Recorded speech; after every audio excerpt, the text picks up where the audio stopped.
part of the John D. and Catherine T. MacArthur Foundation and NOAA's Coral Reef Conservation Program. The agenda for the webinar is to begin with presentations from our panelists, and we will end with questions from those of you that are participating.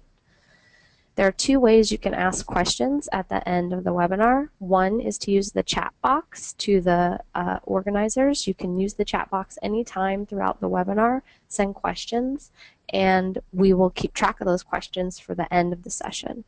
Another option is to raise your hand. In the attendee list, you'll see that you have an option to raise your hand.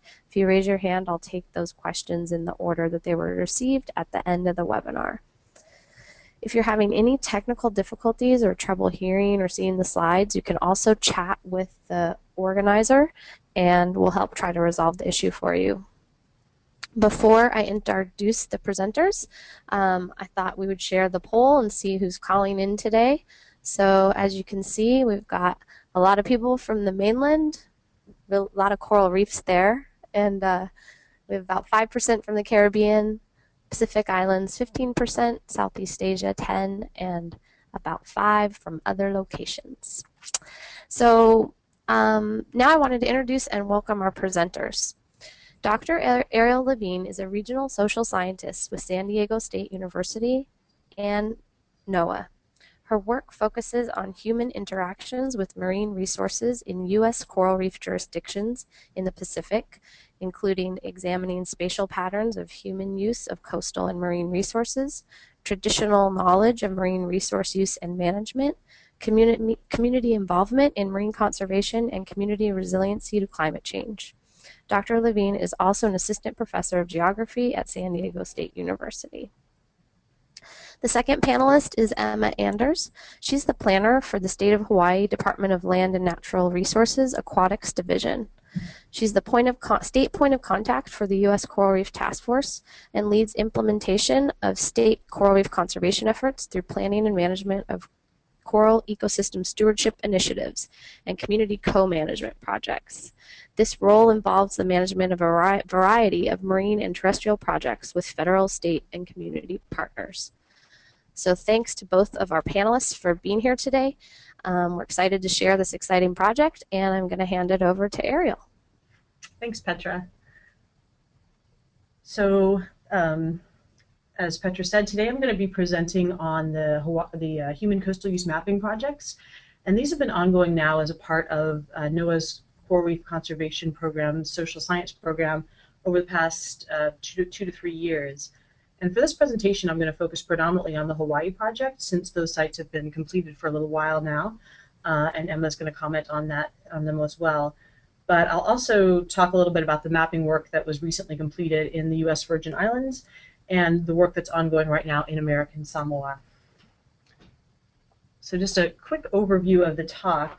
We'll start by providing just a little bit of background information on the project's motivation and goals, and then go a bit into more detail on the mapping work that was completed in Hawaii Island and Maui, and what can be learned from a management perspective for these locations. Then we'll move on to provide updates on the projects in the U.S. Virgin Islands, at the St. Thomas East End Marine Reserve, and in American Samoa in the Fagaloa Harbor area.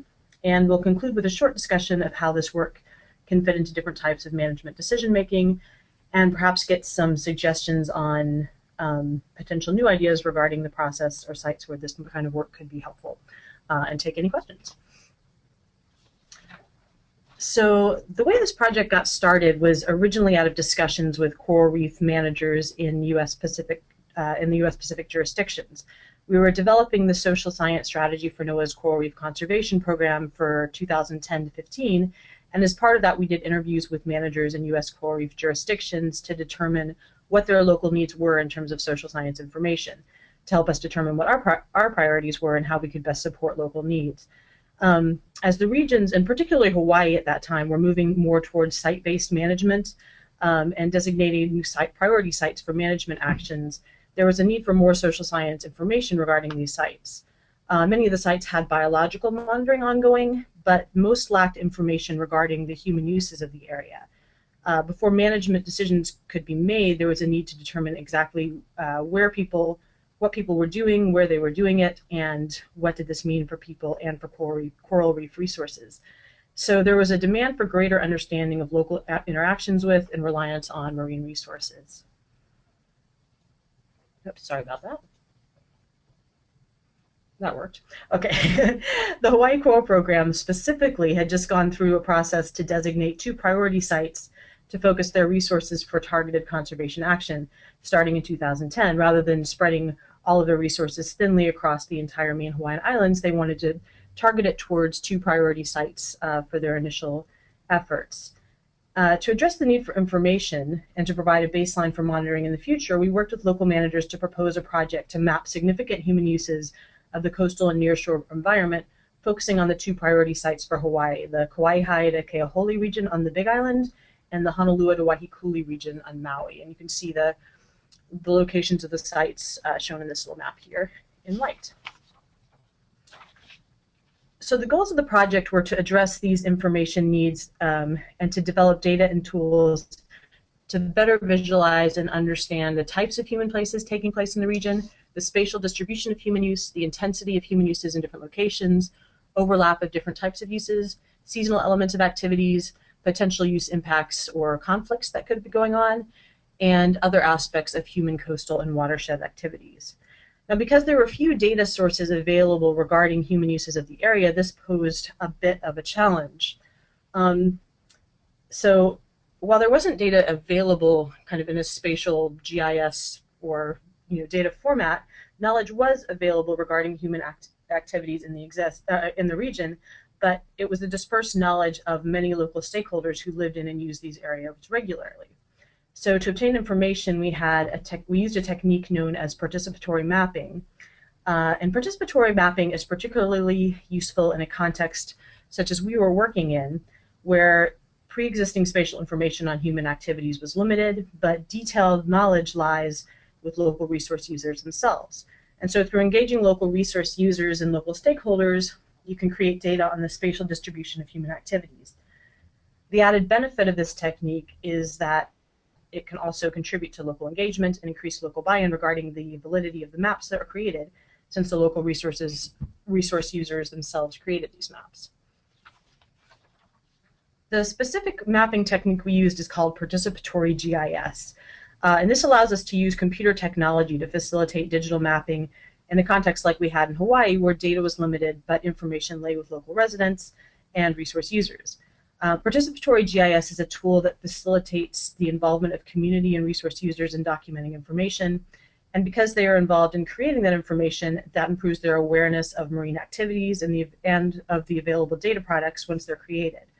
It also improves community buy-in regarding the accuracy of the data, since local resource users were directly involved in creating the maps as well as checking the validity of the maps.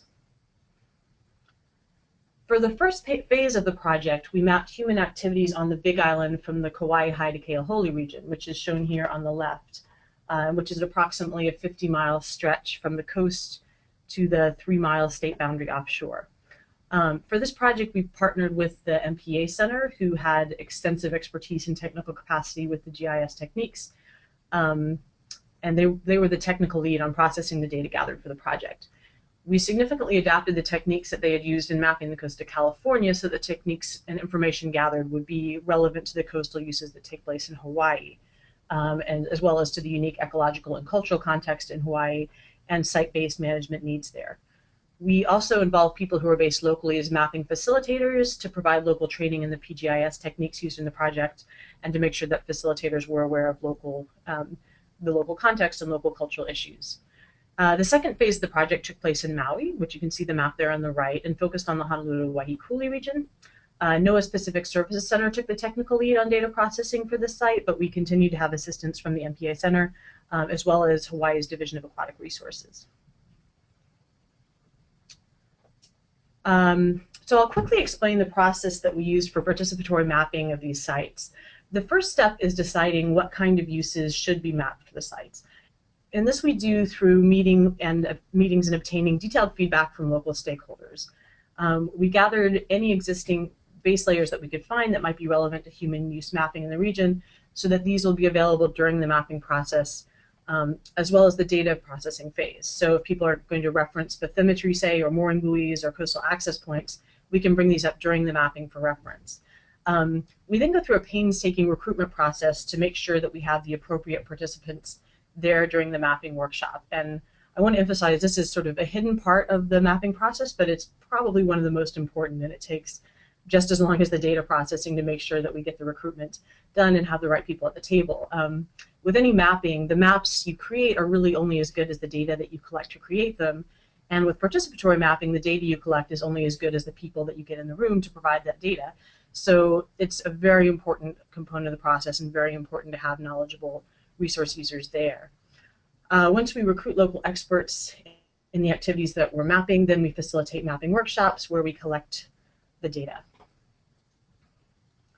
So just as an example, this list shows the variety of activities that we mapped in Maui, which were relevant to what is taking place in the nearshore waters at that priority site. For Maui, we had a total of 17 different uses. I think the final count for Hawaii was 18. Hawaii, we had a similar list, and there's significant overlap in these lists, but they're not exactly identical since the type of uses taking place in the two different locations weren't identical. We customized the list to make sure that they were relevant activities for each of the islands. The technology and the layout of the mapping process are illustrated in this slide here. We loaded base maps onto a GIS computer to project on a screen, and we used both a digital whiteboard and a digital tablet that participants could mark on using a digital pen. So we would project images onto a screen or onto a whiteboard. People could get up in front of the group and actually draw map boundaries there. Or if they weren't comfortable standing in front of the group, they could draw it on a tablet, and what they were drawing would be projected to the whole group. The participants would sit in a semicircle during their breakout groups, and a group facilitator would help to explain the mapping process and make sure that consensus was reached on the maps that were drawn. We also had a GIS specialist to run the equipment, and we had note takers to take both technical notes as well as other notes that came out of the discussion for each use. So participants were asked to draw spatial boundaries for where each of the uses took place in the region, and then the spatial information was saved directly into the computer in digital form for processing later. Participants were asked to map 3 levels of each use. First, they were asked to map the general use footprint, which we defined as, the definition's not coming up, here we go, areas where the use is known to occur with some regularity regardless of its frequency or intensity. So basically this is sort of broadly, if the use occurred in this area, then it was included at all. It was included in the general use footprint. Next, they were asked to map dominant use areas, and this is defined as areas that are routinely used by most users most of the time within the seasonal use patterns for that activity. So if you were to go out on any given day, you would likely see somebody engaging in this type of activity in a dominant use area as long as it was within the correct season for that type of activity. We also collected what we called supplemental use information, and this is relevant spatial and non-spatial information about each use. So things like seasonal patterns, specific events relating to the activity, day versus night activity, etc. And much of this information, some of it is hard to depict in the maps. We depicted it in the maps to the extent that we had, but we also put it as text information within the map books that we created. We had a total of 48 participants in the Hawaii project and 47 in the Maui project, each over the course of 3 days in multiple breakout groups.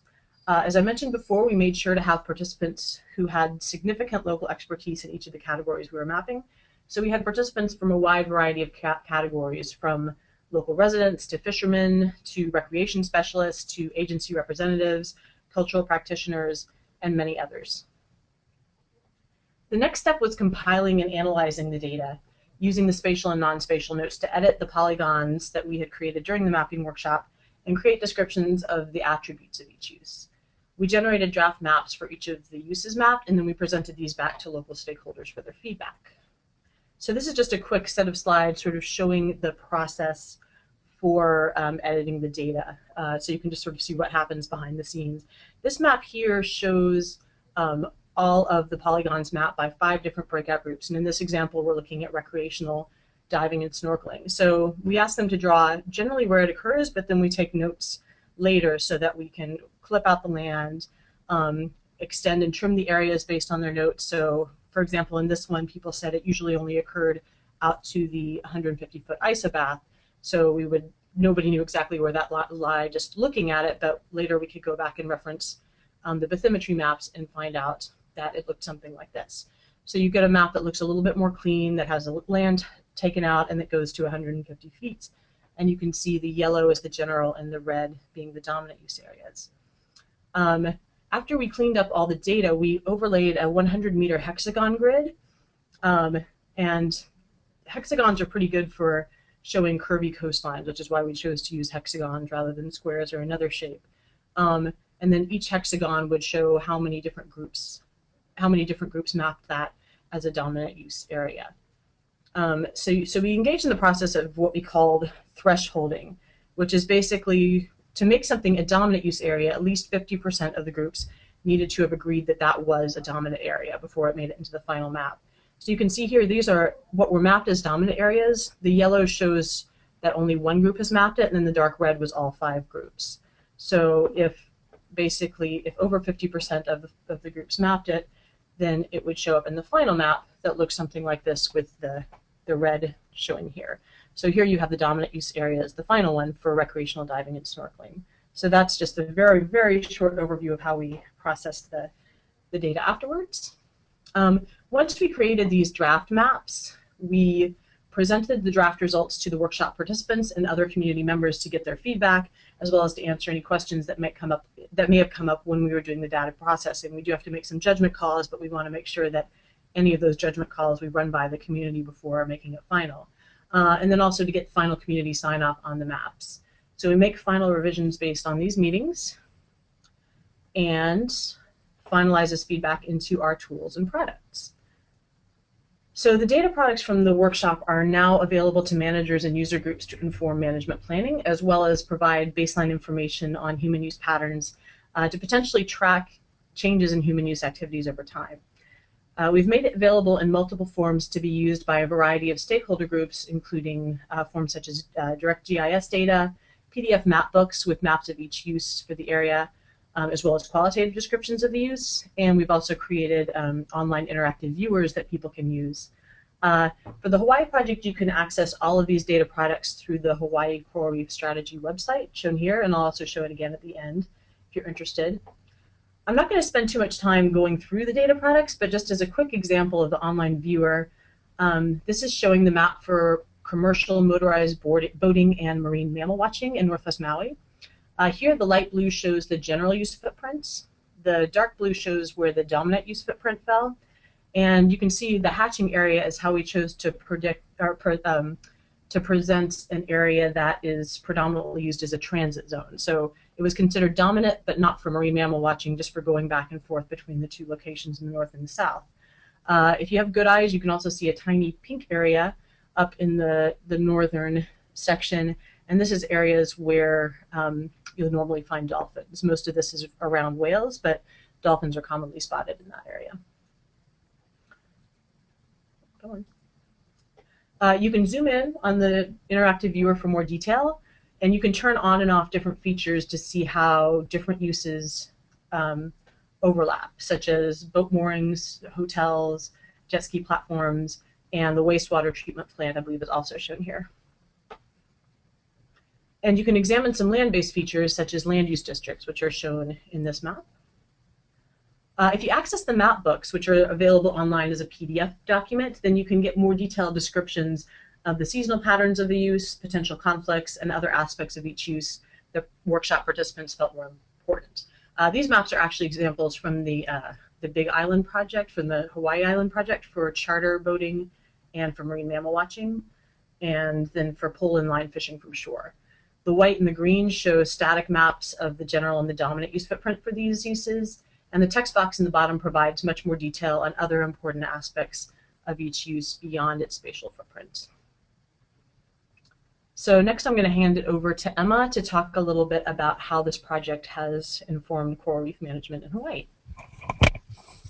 Hi everybody, this is Emma here. Sorry I lost my voice yesterday. It doesn't hurt as badly as it sounds, but I apologize if anybody has a hard time hearing me. I'm happy to answer any questions afterwards by email or chat. And Arielle, can you go to the next slide? Yeah. So we started in 2010 when we identified our priority sites. Like Arielle said, one of the first things we felt like we needed to know was who's using these sites and what are they doing.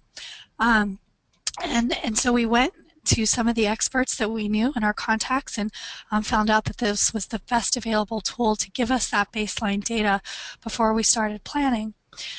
So as far as how we used it, for the South Kohala site, which is the Big Island site, these maps were available during our conservation action planning process. We did, through that process, reference these maps several times, although we ended up not doing any spatial management so far. That being said, implementing that plan is pretty new. We're still hiring a coordinator right now, so we haven't had a lot of opportunity to implement some of the actions that were prioritized in that plan. As far as for West Maui, we are still doing a lot of planning work in that site. We did a conservation action plan for Kahikili, and unfortunately, some of the products weren't available in the early stages of that planning. But as we moved forward and we're doing watershed planning for 5 watersheds on that coastline.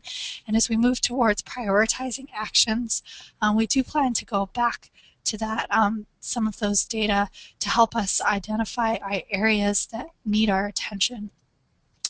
As far as any spatial planning, it was when we started the mapping project, we weren't sure if spatial planning would come out of it. And one of the things that we learned through this project is that we probably don't need to do spatial planning at this time for these sites. So even though that would have been a more direct and intensive management use of this data, but the answer was we don't really need it. There wasn't as much conflict as we anticipated, although there was overlap of activities. And so now we have some baseline data of areas that we need to watch as we move forward in the future. Next slide, please.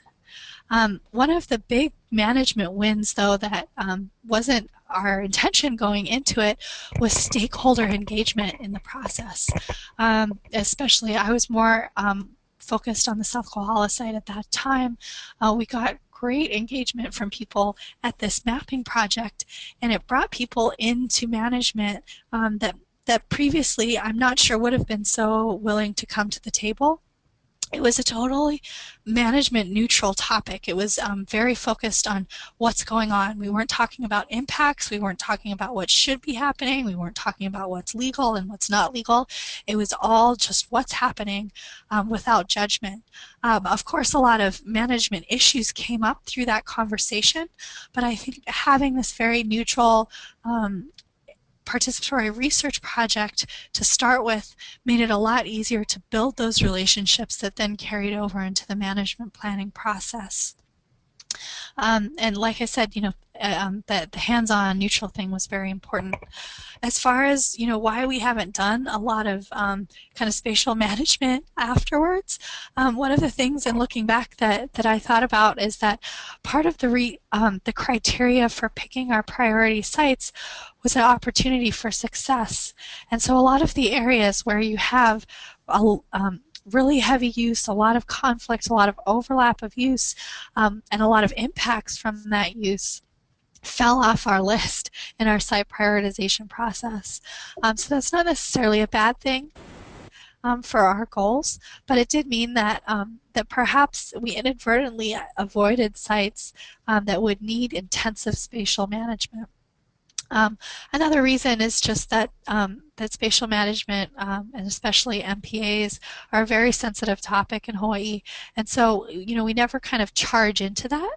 And so since some of these outputs are relatively new, I think there's still a lot of opportunity for use in planning and in management, but I think it'll happen a little more slowly than it might in some other places.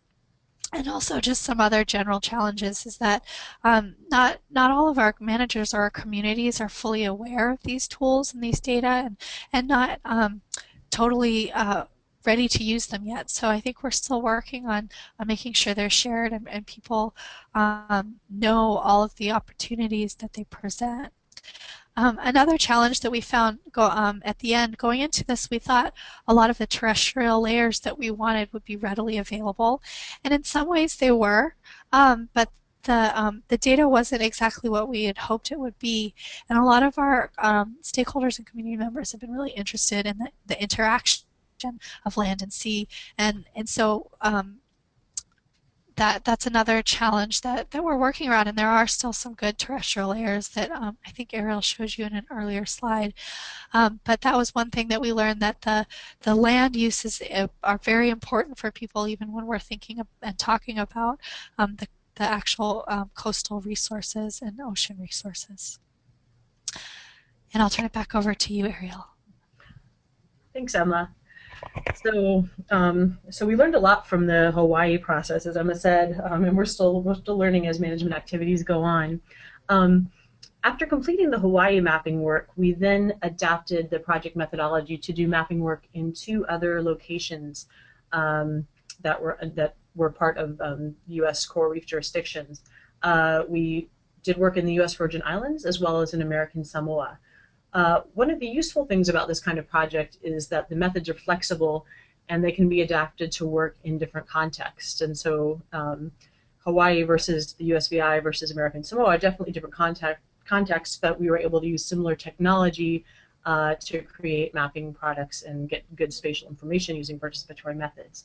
The goals for the USVI and American Samoa were similar to those of Hawaii, which was to develop maps and other project outcomes to be available to local natural resource management agencies and communities, to improve understanding of the spatial range and intensity of key human activities, to better inform coastal resources management and decision making. Just to go briefly over the USVI project, in the U.S. Virgin Islands, we focused on the St. Thomas East End Marine Reserve, which is one of the USVI priority sites for coral reef conservation, and is also a marine reserve. So a little bit different in terms of the types of management activities desired and necessary there. We focused on activities taking place within the STEER boundaries using a participatory mapping technique similar to Hawaii.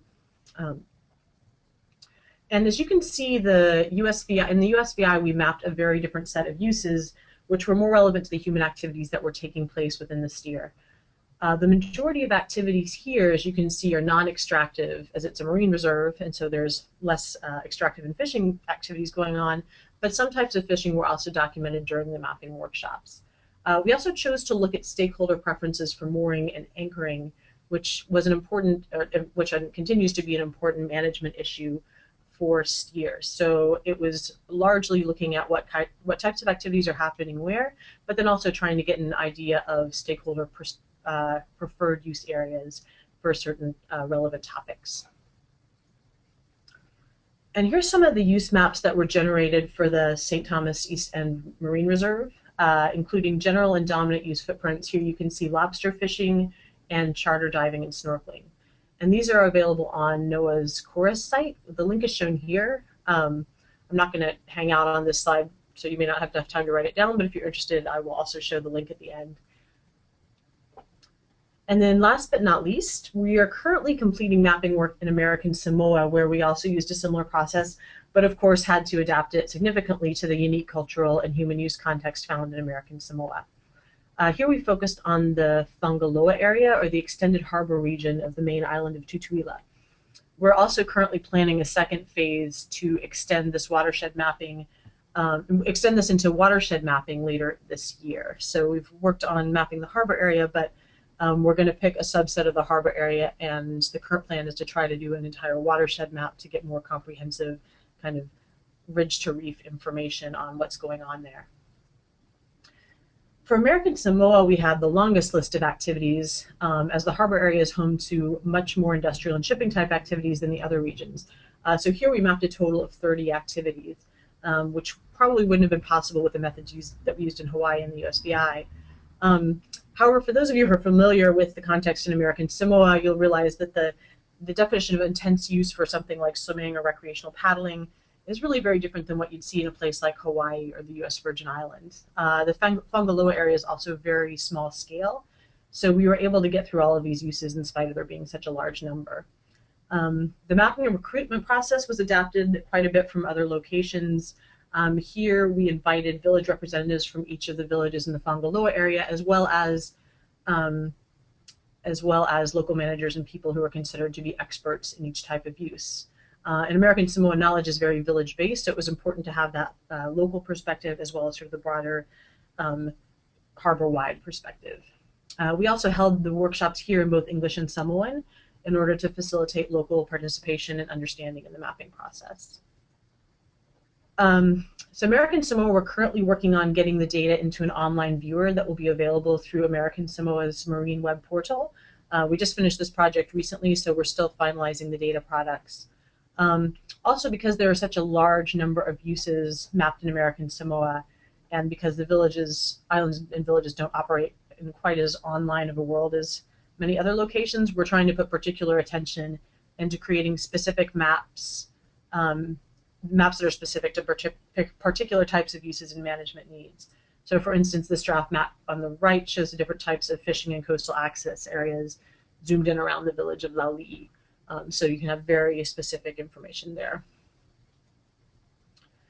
So, sorry I rushed through the beginning a little. I was worried about time, but I think we've actually got plenty of time left. So before we end, I just wanted to go through and end with a few final thoughts and lessons learned from the project. It's been really informative to do this work in a variety of locations and contexts and with a variety of different management needs. And so we had a discussion about what was come out of this, and the first thing that seems obvious but isn't really always is that it's important to consider your project goals in designing the project. Determining what kind of information you need as well as how you plan to use this information is really critical. Mapping just for the sake of mapping isn't particularly useful, and even if you know your goals, you may not know exactly how you'd like these maps to feed into management, so trying to have an idea of this clearly up front is really important. The second thing is to determine if participatory mapping is appropriate for your location and for your management needs. Participatory mapping is a great tool to get at certain types of activities, but not all activities. For instance, in Hawaii, we were hoping to get more information initially regarding culturally significant areas, but we decided during the mapping process that the methods that we were using weren't really ideal for getting at this kind of very place and family specific sensitive information. Participatory mapping can get at that kind of information, but it would take a very different type of individual mapping with individual folks or with groups rather than a larger group of workshop participants, which was more suited as a method for most of the activities that we were mapping. When you're looking at swimming or surfing or different fishing activities, you want to have greater input. For something like culturally significant uses, it really needs to be more of a one-on-one, more engaged type of activity. The potential to scale up is also something that I've been asked by many people to address, particularly in a context where coastal and marine spatial planning is being pushed in a lot of locations. And many people would like to use this type of methodology but scale it up to a larger level for coastal and marine spatial planning. These methods could be scaled up, but you would need to change the scale of the products, and you need to make sure that participant knowledge is actually held at the scale that you're mapping. So in the site-specific mapping work that we were doing, participant knowledge was held at that local level, and it worked quite well. When you're trying to map at a broader scale, you sometimes lose some of that site-specific information from the community, and community engagement, which was a key outcome of the Hawaii work, you might also lose at a broader scale. So it really depends on its possibility to do this kind of thing at a scaled up level, but it really depends on the goal and what you'd like to get out of the mapping work. And then the last thing is just to consider, for any site, it's important to consider whether or not spatial planning is actually necessary.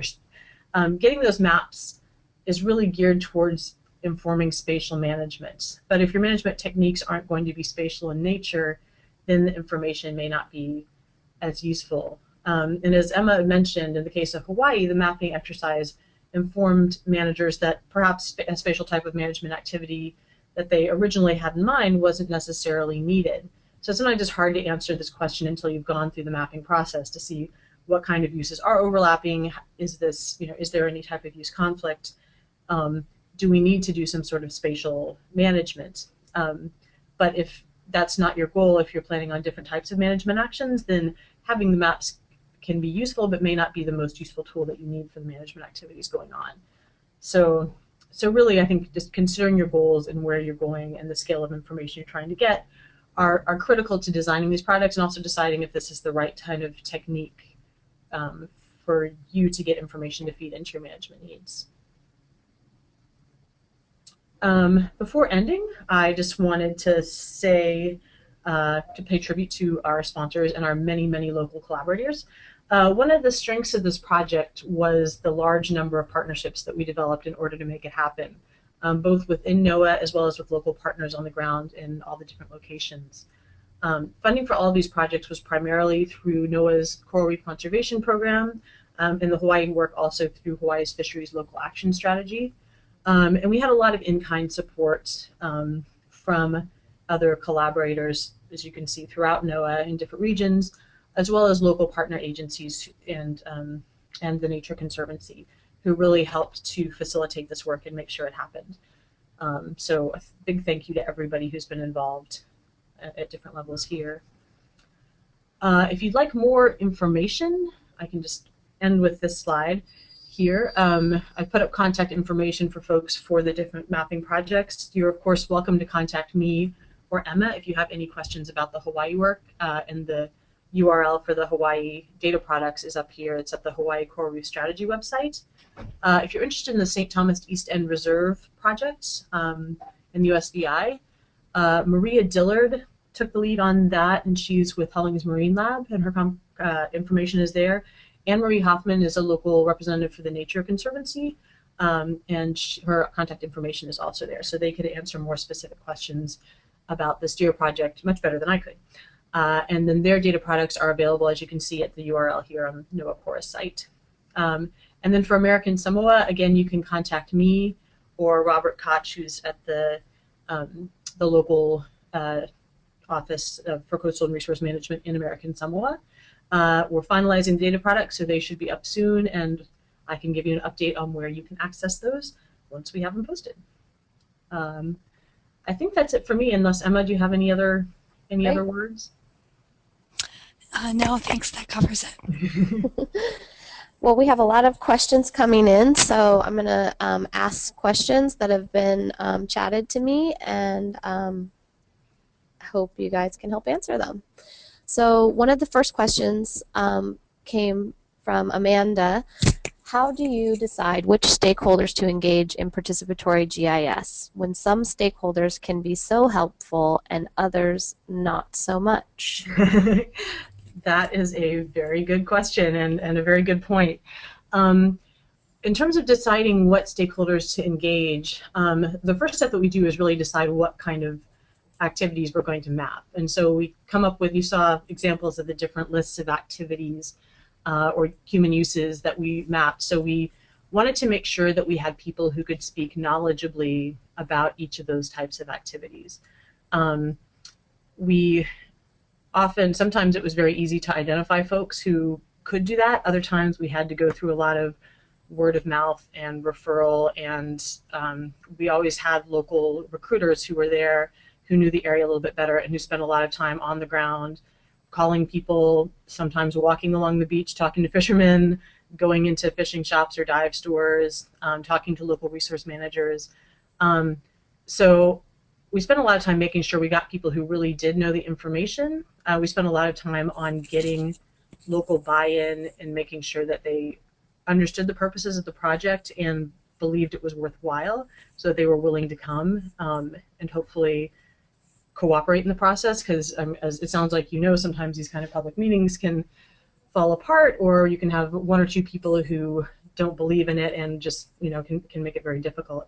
And that was one of our I guess, one of our qualifications for somebody who would be engaged in the process, is that they needed to be a knowledgeable expert, but if it was somebody who was known as antagonistic or who wasn't going to be cooperative, then they weren't going to be very helpful. So using a lot of kind of local information, the people who are going to be troublemakers are often kind of well known, and while it's important to get their kind of input, trying to have them at a cooperative mapping workshop, you're not going to get group consensus when you've got just a few people who aren't there to map, but they make a point. We also do spend a lot of time at the beginning of the workshop, as well as during the feedback session, answering questions and explaining to people what we're doing and why we're doing it, and making sure that everybody is on board and understands. I think that's really, it's an important part of it, and we take as long as it needs to make sure that everyone feels like their questions have been answered. So that's also something that is, I think, very critical to the process.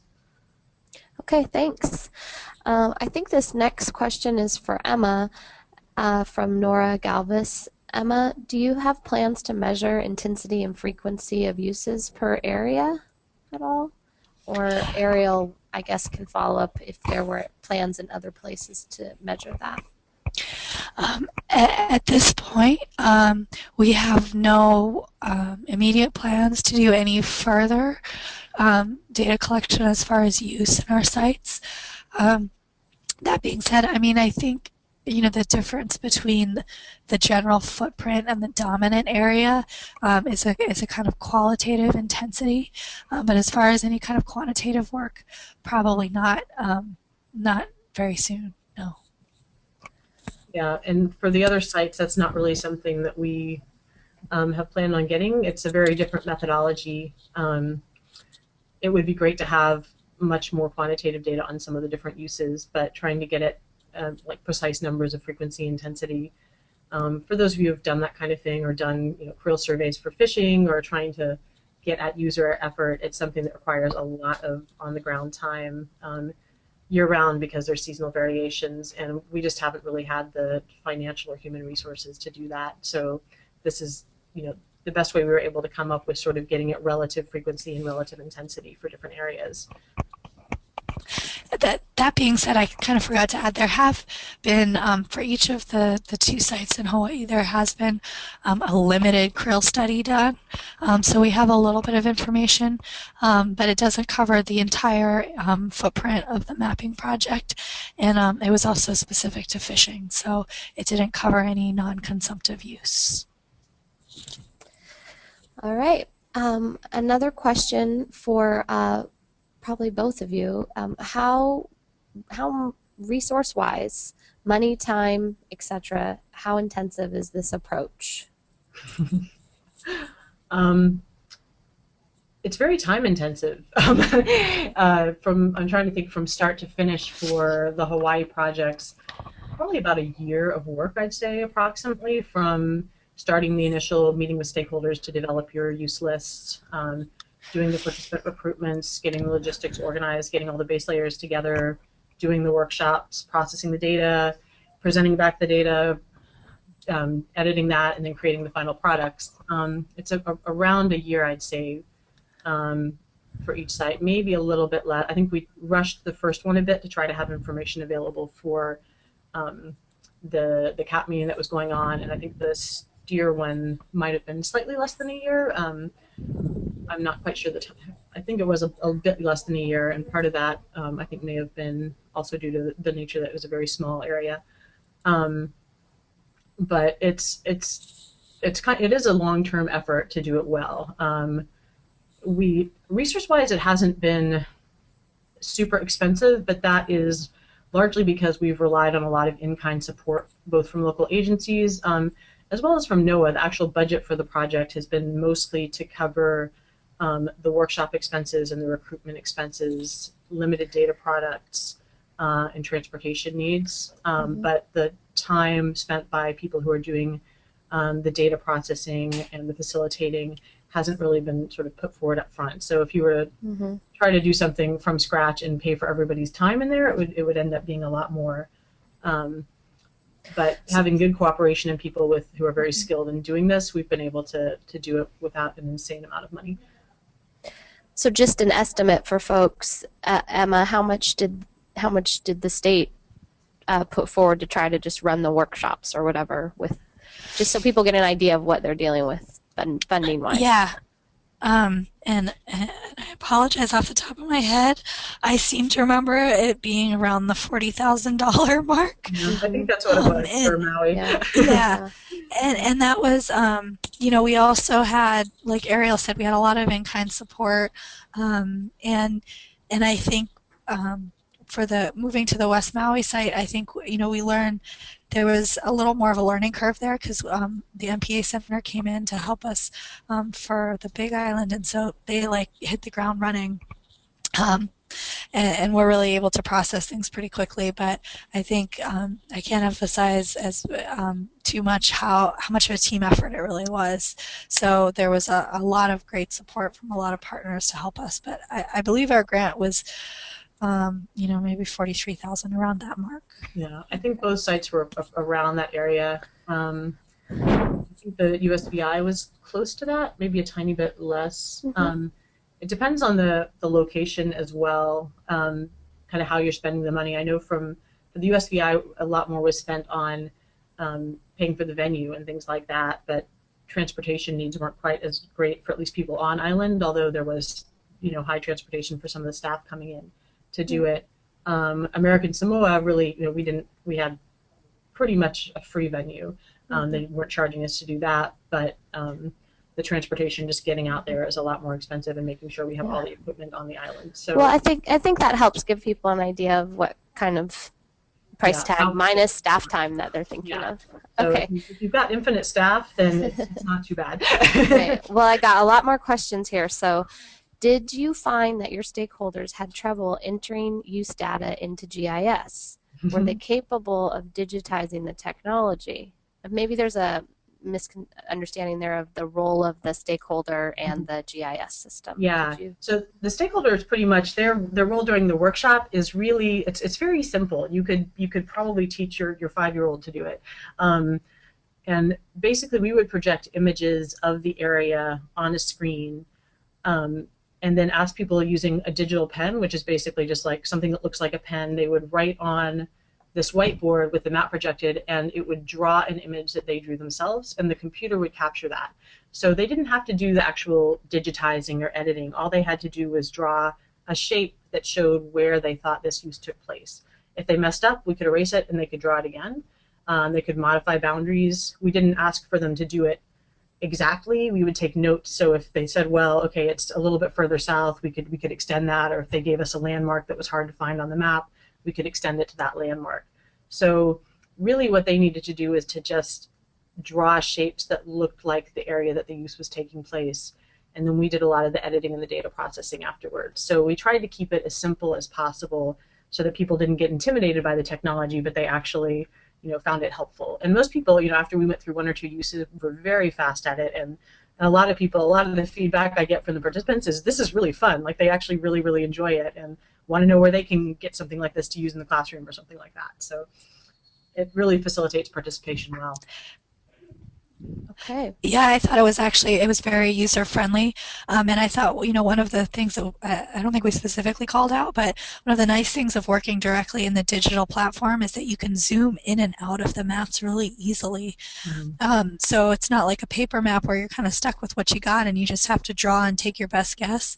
It was really nice, when a user was trying to think of a landmark or trying to find something, we could zoom right in and find it and zoom back out and draw our polygons. So it was, I thought, a very user-friendly tool.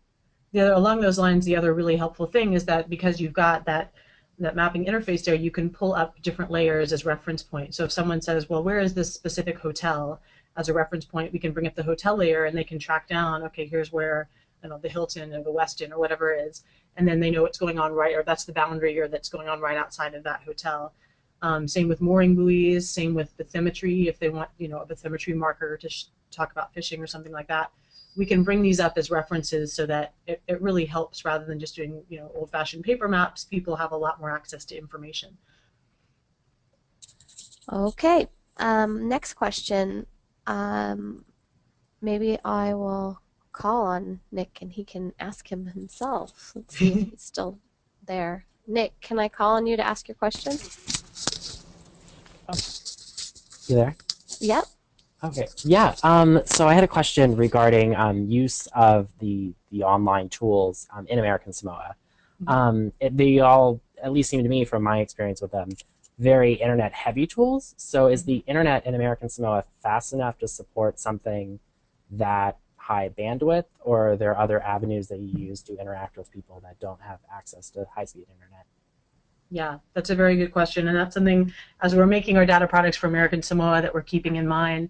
Um, the agencies themselves do have access to the internet as well as enough bandwidth to make use of it, particularly the Coastal Management Program, which would probably be one of the agencies making a lot of making most use of this.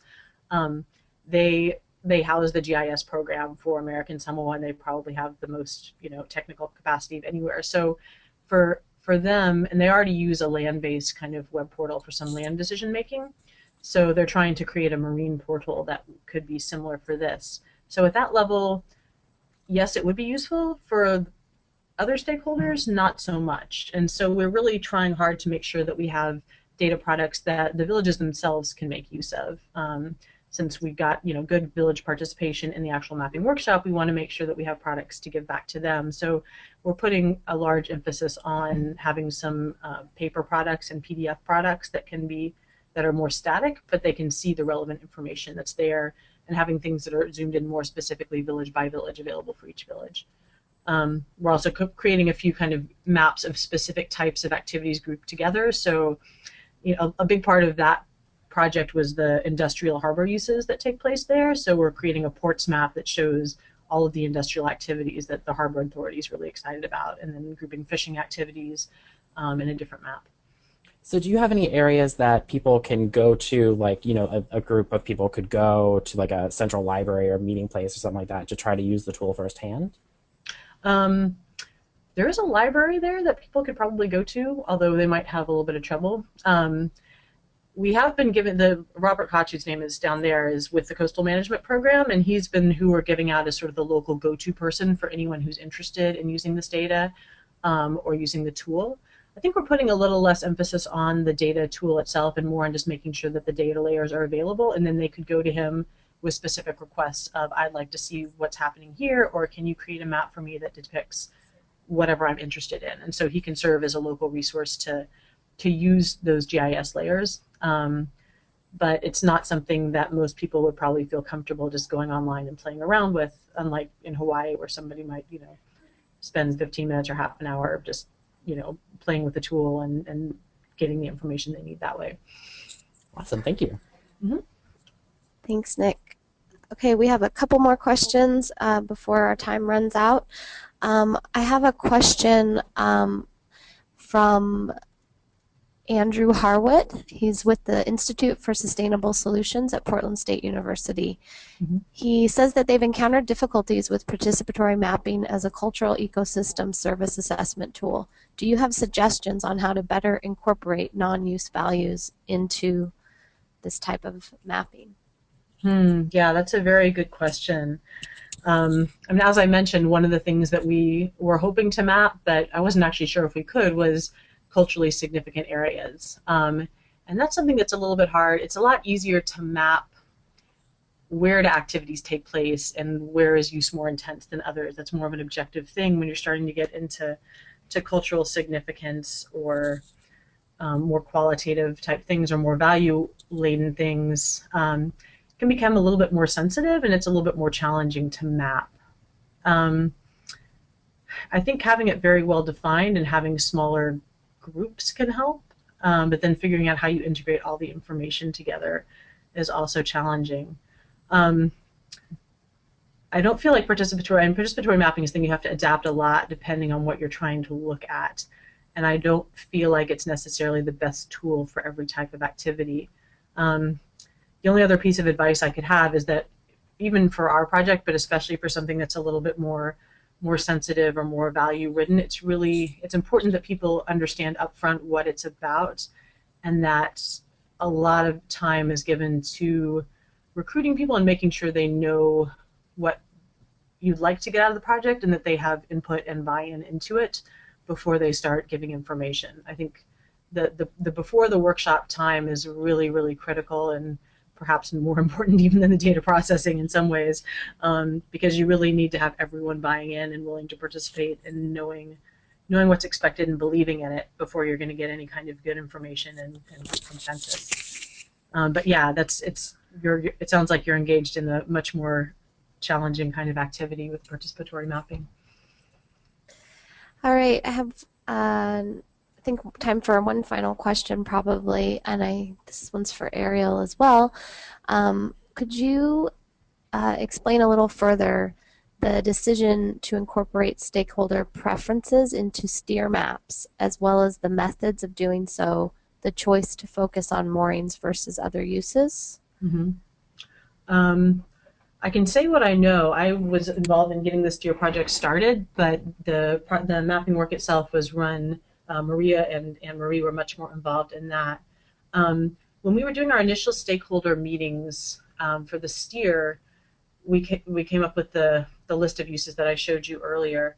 But one of the things that I think it's a current management issue that they're already having meetings on, and it's something that comes up a lot, is very important among local stakeholders, is this mooring issue. And so it was something that basically, based on local feedback, was something that people thought was important that we include, and people found to be very useful. I'm often hesitant to do something like that because I find, one of the strengths of this is that we try to keep it generally a neutral process where you're just mapping what's happening where, and that keeps the mapping activity from being controversial, or being as controversial. It's definitely possible, and participatory mapping is often used for deciding on user preferences, trying to engage in planning exercises, and it can be a very strong tool that way as well. I think because for USVI, because this was something that was currently under consideration in management and that was at the top of people's minds as important, it was something that they wanted to include in the project. If you want more comments sort of on how that actually went on the ground while they were doing it, probably it would be good to ask that specifically to Maria or Anne-Marie. But yeah, it was kind of, as you you called out, it was a little different than the types of uses we mapped in the different places, or in American Samoa or Hawaii. Okay. Well, we ran out of time, had even some more questions left, but we like to end our webinars on time as we know everybody is very busy. So I want to thank our panelists again for joining us. We really appreciate the time and your presentation. The recording of this webinar and the resource links will be sent out on the Reef Resilience Network email list after today. If you're not on the list and you'd like to be, please email us at resilience@tnc.org. Also, send us any suggestions for future webinar topics, as we're always trying to find out what managers want to hear about. Thanks again for your participation, and we look for our next announcement on our next webinar. Thanks, Arielle and Emma. Thanks, Petra. Thank you.